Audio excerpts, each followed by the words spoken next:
lain gitu. Sehingga Pak Misaki, pertemuan antara SBY dan Jokowi saat sekarang nggak bisa terjadi kebuntuan komunikasi.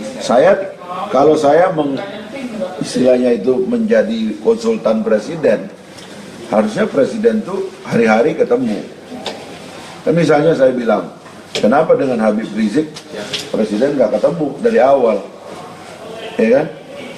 Kenapa dengan para ulama-ulama itu presiden tidak ketemu? Ngobrol aja dari awal. Apa sih masalahnya? Sekarang presiden dituduh seolah-olah pro komunis, ya kan? Kemudian membiarkan datangnya tenaga kerja asing, ya kan? Dianggap terlalu dekat dengan modal Cina, ya kan? Dianggap macam-macam lah gitu. Ini hal-hal yang kan harusnya kalau diobrolin, dibicarakan langsung, saya kira akan ada pengertian yang baik.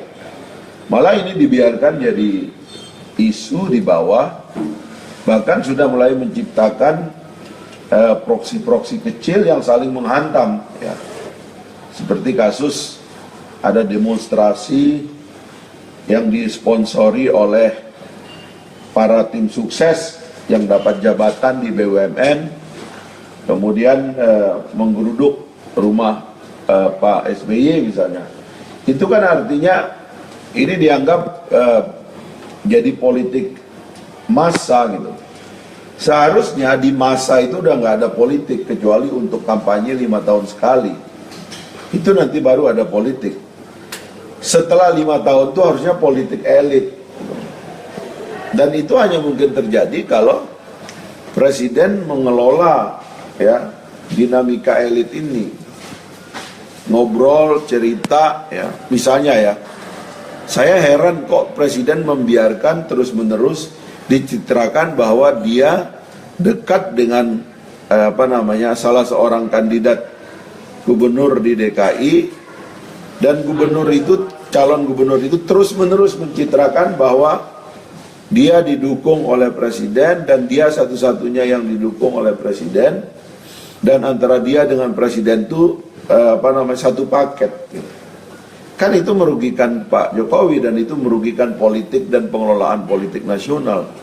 Tapi kok dibiarkan gitu?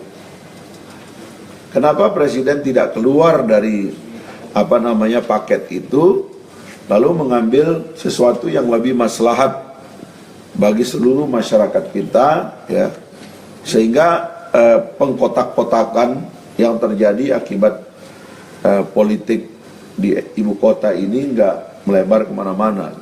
Nah, itu yang saya kira tidak dilakukan oleh Pak Jokowi, dan saya menyayangkan sekali ya, manajemen politik istana sangat buruk sekali dalam hal ini.